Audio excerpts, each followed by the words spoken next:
자, 이제까지 히브리서에서 말한 것은 구약시대의 성막은 모형과 그림자이고 그것은 실체가 아니라고 그랬어요. 그러니까 실체, 예수님이 온 이상, 모형과 그림자, 성막은 폐지되었다. 이것이 이제 히브리서에서 이야기한 것입니다. 10장에도 똑같은 이야기가 또 반복이 돼요. 반복된다는 말은 중요하다는 이야기죠. 중요하니까 지금 반복해서 논증을 하는 거예요. 이 히브리서를 받고 있는 그 대상인 신자들은 옛날에 유대교를 믿었어요. 그러다가 예수님을 믿고 교회로 들어왔죠. 그런데 교회로 들어왔는데도 불구하고 여전히 유대교에 대한 생각이 있는 거예요. 고정관념이죠. 고정관념이에요. 고정관념이 워낙 크다 보니까 이게 이제 신앙생활을 하다가 생각이 조금 이상하면 다시 돌아가고 싶은 거예요.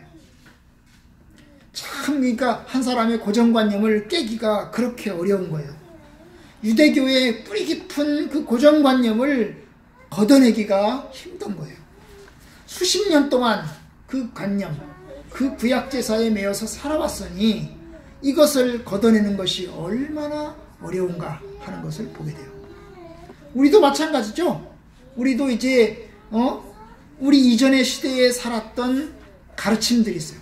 그 가르침을 걷어내고 새롭게 바뀐다는 것이 얼마나 어렵습니까? 굉장히 힘들어요. 그러다 보니까 반복해서 아주 짜증날 정도로 똑같은 이야기를 계속해서 여러 번에 걸쳐서 다시금 이야기를 해요. 물론 그러면서 좀 이야기하는 각도는 달라지고 있어요. 특별히 이제 구약시대를 기준으로 해서 구약제사의 한계와 부족함을 이제 거론하면서 이런 고정관념을 걷어내려고 합니다. 우리는 처음부터 이런 구약제사에 대한 어떤 고정관념이 없기 때문에 이것에 대해서 그렇게 매여있지 않지요. 자유롭잖아요. 그죠? 자유롭습니다. 우리가 구약시대를 계속해서 구약시대 제사를 지내왔던 사람들이라면 그걸 걷어내는 것이 어려울 텐데 이게 우리는 여기에 해당되지 않기 때문에 사실은 왜 이렇게 짜증날 정도로 반복하나 싶겠지만 어쨌든 이것은 다시금 이야기를 하고 있는 겁니다. 이걸 이제 10장에서 다시금 논증을 합니다. 10장 1절에서 이제 시작하는 이야기가 바로 그예요. 구약의 율법이라는 게 뭐냐 하는 걸 또 얘기를 해요. 율법은 장차 올 좋은 일의 그림자일 뿐이요 참 형상이 아니다. 이게 이제 하고 싶은 얘기입니다. 구약의 율법이라고 하는 것은 그림자다. 그림자. 앞으로 올 그 좋은 일이 예수님을 얘기하는 거겠죠. 그 좋은 일의 그림자다. 그건 실체가 아니다. 진짜가 아니다. 참 형상이 아니다. 그렇기 때문에 구약은 한계가 있고 부족하다. 참 형상, 실체는 뭐예요? 예수님이죠. 그죠? 예수님. 그림자라고 하는 것은 해가 뜨면 없어지는 거예요. 해가 지면 없어지는 거죠. 해가 뜰 때는 뒤에 좀 남아있지만 그 해가 짐과 함께 그림자도 없어져요. 중요한 것은 실체죠. 실체. 그러니까 실체에 비해서 그림자는 열등하고 연약하고 부족한 것입니다. 율법이 그런 거예요. 나쁘다는 게 아니죠. 좋은 것입니다. 좋기는 하지만 열등하고 연약하고 부족한 것입니다. 그래서 얘기합니다. 해마다 늘 드리는 같은 제사로는 나오는 자들을 언제나 온전하게 할 수 없느니라. 이게 구약의 율법의 가르침이거든요. 율법의 기준이 뭐예요? 제사를 지내는 거잖아요. 그 제사를 지내서 나오는 사람들에게 용서를 베풀고 나오는 사람들을 정결하게 하고 깨끗하게 하는 거잖아요. 그런데 구약의 율법이 형상이 아니고 참 형상이 아니고 그림자이기 때문에 결국 구약의 율법 제사 가지고는 온전하게 용서할 수 없다는 거예요. 온전하게 깨끗하게 해줄 수 없다는 거예요. 그걸 이제 이야기해요. 바로 그 증거가 2절부터 또 나와요. 그렇지 아니하면 섬기는 자들이 단번에 정결하게 되어 다시 죄를 깨닫는 일이 없으리니 어찌 제사 드리는 일을 그치지 아니하였으리. 그러니까 만약에 구약 제사가 온전하다면 그리고 그것이 실체였다면 결국 이제 구약 제사 한 번 드린 걸로 구약 한 번 드린 거를 다 끝내지 않았겠느냐. 그러면 반복해서 매년마다 제사를 드릴 필요가 있겠냐. 그리고 그 제사를 통해서 계속해서 죄를 깨닫게 하고 다시 한번 생각하게 하고 이런 일을 할 필요가 있겠냐. 그러니까 결국 율법을 통해서는 겉은 의식은 깨끗하게 할 수 있어도 속 마음과 속 생각까지는 다 정결하게 하지 못한다. 부족하다. 이걸 이제 얘기합니다. 결국 구약은 불완전하다. 구약은 연약하다. 이걸 이제 얘기를 합니다. 그래서 4절에 얘기하죠. 이는 황소와 염소의 피가 능히 죄를 없이 하지 못한다. 그거가 안 된다는 거예요. 그거 안 된다는 거예요. 그것은 1년짜리라는 거예요. 1년짜리. 황소의 피, 염소의 피로 속죄제의 제사를 드려서 용서받는 것은 단 1년이라는 거예요. 효력은 1년이라는 거예요. 그러니까 완전하게 깨끗하게, 온전하게 깨끗하게 하지 못한다는 거예요. 결국 이제 이걸 토대로 해서 다시 예수님 이야기를 합니다. 구약 제사가 연약하고 부족하니까 이제 예수님 제사가 완전하다는 거예요. 그것이 10절이죠. 10절. 10절 다 같이 읽어봅시다. 이 뜻을 따라 예수 그리스도의 몸을 단번에 들이심으로 말미암아 우리가 거룩함을 얻었노라. 결국 여기서 뭐 얘기해요? 여기서 강조하는 것이 있어요. 뭐예요? 두 가지죠. 두 가지. 예수님께서 자기의 몸을 단번에 드렸다. 단 한 번에 제사를 끝냈다. 이게 구약 제사와 다른 거죠. 구약 제사는 매년마다 반복하는 거였어요.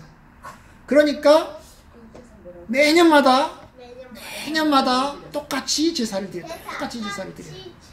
똑같이 짐승을 잡아서 그리고 그 짐승의 피를 사람들에게 뿌리고 제단에 뿌리고 그렇게 했어요.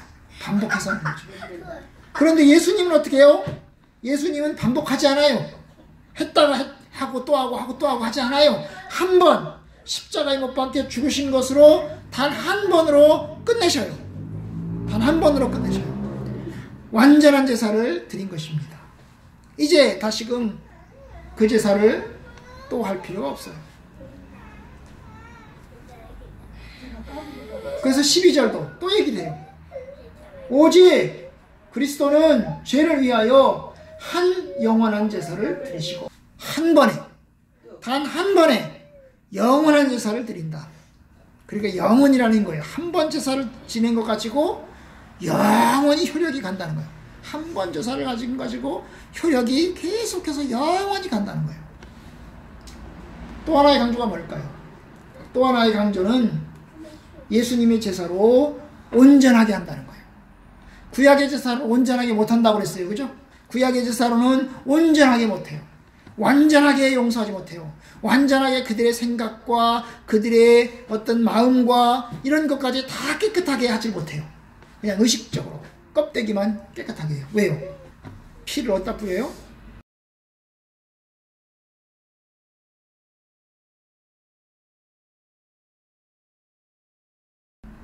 피를 귀에 뿌리고 제단에 뿌리고 그 다음에 손에도 뿌리고 발에도 뿌리고 하다 보니까 껍데기잖아요.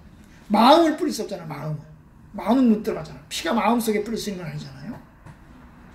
그러니까 온전하지 못한 거죠. 의식적으로만 깨끗한 거예요. 그런데 예수님의 제사는 겉뿐만 아니라 속껍데기까지 속까지 깨끗하게 한다는 거예요. 의식적인 거룩함뿐만이 아니라 본질상 거룩함까지 가지고 한다는 거예요. 그것이 우리가 거룩함을 얻었다. 그런 말이에요. 10절의 끝에 뭐라고 그랬어요? 우리가 거룩함을 얻었노라. 그래서 거룩함을 얻었노라. 결국 하나님이 다 용서하신다는 거예요. 그래서 성경은 또 얘기를 해요. 17절 그들의 죄와 그들의 불법을 내가 다시 기억하지 아니하리라. 완전히 깨끗하게 다 용서한다는 거예요. 다시금 하나님이 죄를 기억하지 않는다는 거예요. 다시 생각하지 않는다는 거예요. 완전히 깨끗하게 다 용서해서 완전히 거룩하게 하신다는 거예요. 이게 구약의 제사가 이루지 못한 것을 예수님께서 이루신 것입니다. 단 한 번의 제사로 완전하게 이루는 것입니다. 그래서 14절에 또 얘기합니다. 그가 거룩하게 된 자들을 한 번의 제사로 영원히 온전하게 하셨네. 두 가지 다 얘기를 하잖아요. 단 한 번의 제사로 영원히 온전하게 하셨다. 단 한 번의 제사로 영원히 온전하게 하셨다. 구약에 이루지 못한 것 예수님이 다 이뤘다는 거예요. 얼마나 축복입니까? 결국 그러기 때문에 또 얘기를 합니다. 18절 이것들을 사하셨은즉 다시 죄를 위하여 제사 드릴 것이 없다. 다시 죄를 용서받기 위해서 이 속죄의 제사 할 필요가 없다. 죄를 용서받는 제사 할 필요가 없다. 예수님이 다시 십자가에 못 박혀 죽을 필요 없다. 구약의 짐승을 잡아 죽이는 그런 제사 할 필요가 없다. 예수님께서 한 번의 제사로 다 이루셨다. 완전히 용서받았다. 그걸 이제 강조하는 거죠. 그죠? 강조해요. 그럼 우리가 드리는 예배는 뭐예요? 우리가 드리는 예배는 죄를 용서받기 위한 제사가 아니고 죄를 용서받기 위한 예배가 아니고 하나님의 은혜로 용서받은 것을 감사하는 예배죠. 예수님께서 우리의 죄를 용서하셨기 때문에 우리의 죄를 용서받기 위해서 다시금 제사 드리는 것이 아니고 하나님께서 예수 그리스도의 피로 우리를 용서하신 것에 대한 감사와 찬양과 기쁨을 주님께 올려드리는 예배입니다. 이게 신약에 우리가 드리는 예배입니다. 우리가 드리는 예배는 바로 그런 예배입니다. 하나님의 은혜로 우리가 구원받았습니다. 감사합니다. 주님 찬양합니다. 홀로 영광 받으시옵소서. 그러한 예배죠. 그런 예배. 그런 예배. 다시금 우리 죄를 용서받는 예배 아니란 말입니다. 이게 참 놀라운 겁니다. 여러분 예수 믿고 난 다음에도 자기가 죄 용서받은 것을 확신하지 못해서 어떤 사람들은 먼지부를 사고 어떤 이들은 고행을 하고 어떤 이들은 금식을 하면서 죄의 용서를 얻으려고 합니다. 그런데 죄의 용서는 그렇게 면죄부를 사고 고행을 하고 금식을 하고 이런 것으로 용서받는 게 아니고 어떻게? 죄 용서는 그리스도께서 이루셨습니다. 내가 그들의 죄와 불법을 다시는 기억하지 아니하리라. 하나님의 기억에서 내가 다 지워버리겠다. 내 기억에서 죄에 대해서는 다 지워버리겠다. 더 이상 죄를 내가 기억하지 않겠다. 내가 철저히 용서하겠다. 그 말이죠. 그러니까 우리는 기억할 필요가 없는 거죠. 하나님이 우리를 철저히 용서하셨는데 우리가 그것을 기억할 필요가 없어요. 면죄부를 사고 고행을 하고 금식을 하고 이렇게 하는 것은 내가 죄를 용서받기 위해서 그렇게 하는 것은 하나님은 용서하셨는데 하나님은 기억지 않으시는데 우리는 기억하고 우리는 생각하고 그렇게 하는 거예요. 그렇게 할 필요가 없다는 거예요. 우리는 오직 하나님의 용서를 하나님의 은혜를 감사하는 겁니다. 다만 우리가 매일 혹은 매주일 사죄의 기도를 드리는 것은 우리의 연약함 때문에 일상생활에서 갖는 우리의 죄와 허물을 주님께 고백하는 것입니다. 우리가 다시금 우리의 죄를 용서받기 위해서 예수의 희생제사를 다시 필요하고 예수님이 다시 십자가에 못 박혀 죽고 이런 걸 할 필요가 없는 겁니다. 한 번으로 주님은 끝내셨습니다. 그러니 우리는 하나님께 감사해야 돼요. 하나님께서 우리의 죄와 허물을 완전히 용서하셨기 때문에 하나님은 다 잊어버리시기 때문에 우리가 고백한 거 다 잊어버리시기 때문에 다시금 생각하고 다시금 되새기고 다시금 속죄제사 드리고 그렇게 하지 않아도 됩니다. 오직 주님 안에서 감사하고 주님 찬양하고 주님께 예배드리는 저의 삶이 되어야 합니다. 다시금 말씀드리지만 우리가 드린 예배는 죄를 용서받기 위한 예배가 아니고 하나님의 용서를 감사하며 우리를 위한 구속의 제사를 드리신 예수 그리스도의 십자가의 은혜를 감사하며 드리는 감사의 예배입니다. 오직 주님 안에서 감사하는 예배 드리십시다.